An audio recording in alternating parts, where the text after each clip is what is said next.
नमस्कार, आप देख रहे हैं बाबा राष्ट्रीय न्यूज समय के साथ। अगस्त 2026 में होंगे दो ग्रहण, लेकिन भारत में नहीं दिखेंगे। फिर क्यों हो रही है इतनी चर्चा?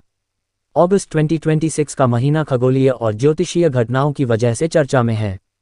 इस महीने द 12 अगस्त को सूर्य ग्रहण, द 15 अगस्त को स्वतंत्रता दिवस और द 28 अगस्त को रक्षाबंधन के दिन चंद्र ग्रहण पड़ रहा है।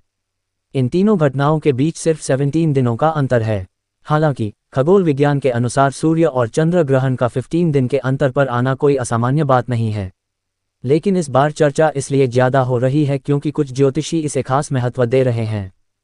क्या भारत में दिखाई देंगे दोनों ग्रहण? नहीं। सबसे महत्वपूर्ण बात यह है कि द 12 अगस्त 2026 का पूर्ण सूर्य ग्रहण भारत में दिखाई नहीं देगा।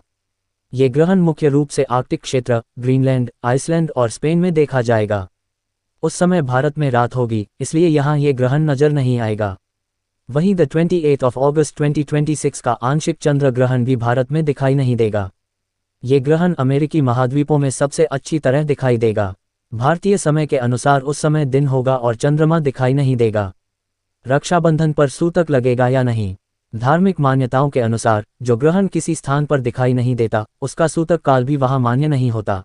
चैनल को सब्सक्राइब नहीं किए हैं तो चैनल को सब्सक्राइब करें और खबरों के साथ बने रहें। इसलिए भारत में इन दोनों ग्रहणों का सूतक नहीं लगेगा। इसका मतलब है कि रक्षाबंधन का त्योहार पूरे विधि विधान के साथ मनाया जाएगा। बहनें बिना किसी परेशानी के भाइयों को राखी बांध सकेंगी। मंदिर खुले रहेंगे और पूजा पाठ व अन्य शुभ कार्यों पर कोई रोक नहीं होगी। हालांकि इन ग्रहणों को लेकर ज्योतिषीय स्तर पर अलग अलग तरह की चर्चाएं और भविष्यवाणियां की जा रही हैं, जिसकी वजह से ये विषय लोगों के बीच चर्चा का केंद्र बना हुआ है। ये सवाल जायज है। अगर ग्रहण भारत में दिखेगा ही नहीं तो ज्योतिषी इसे भारत के लिए अहम क्यों बता रहे हैं? दरअसल ज्योतिष में इस पर दो मत हैं। एक परंपरा मानती है कि ग्रहण का फल केवल उन्हीं क्षेत्रों पर विचार होता है जहां वह दिखाई देता है। इस मत से देखें तो अगस्त के दोनों ग्रहण भारत के लिए सामान्य खगोलीय घटनाएं भर हैं, जिनका यहाँ कोई विशेष फल विचार नहीं बनता।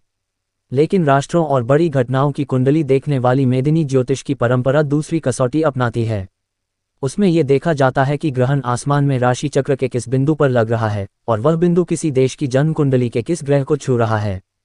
इस परंपरा में ग्रहण का दिखना जरूरी नहीं, उसका देश की कुंडली के संवेदनशील बिंदु से संपर्क ही पर्याप्त माना जाता है।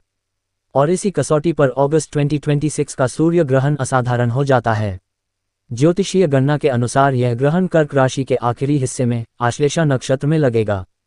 भारत की स्वतंत्रता कुंडली, जो द 15 अगस्त 1947 की मध्यरात्रि नई दिल्ली के समय पर बनाई जाती है, उसमें देश का सूर्य ठीक इसी जगह स्थित है, कर्क राशि में लगभग 28 अंश पर, आश्लेषा नक्षत्र के चौथे चरण में। आसान भाषा में कहें तो ग्रहण आसमान में ठीक उसी बिंदु पर लग रहा है जहां आजादी के क्षण भारत का सूर्य खड़ा था। मेदिनी ज्योतिष में किसी देश के जन्मकालीन सूर्य पर ग्रहण को हल्के में नहीं लिया जाता, क्योंकि राष्ट्र की कुंडली में सूर्य सत्ता, सरकार, शीर्ष नेतृत्व, संवैधानिक संस्थाओं और देश की साख का प्रतिनिधि माना जाता है। एक और बारीकी है, भारत का सूर्य कर्क राशि के बिल्कुल किनारे पर बैठा है, जहां से अगली राशि सिंह शुरू होती है। ज्योतिष में दो राशियों की इस संधि को बेहद नाजुक क्षेत्र माना जाता है, ठीक वैसे जैसे दो नदियों का संगम, जहां पानी सबसे ज्यादा भंवर खाता है। मान्यता है कि इस बिंदु पर पुरानी व्यवस्थाएं टूटती हैं और नई आकार लेती हैं। ग्रहण इसी संगम के पास पड़ रहा है। और भी ऐसी तरह तरह की न्यूज को देखने के लिए हमारे चैनल को लाइक करें, सब्सक्राइब करें और बेल आइकन जरूर क्लिक करें, इससे हमारे आने वाली न्यूज की नोटिफिकेशन आप लोगों को सबसे पहले मिले।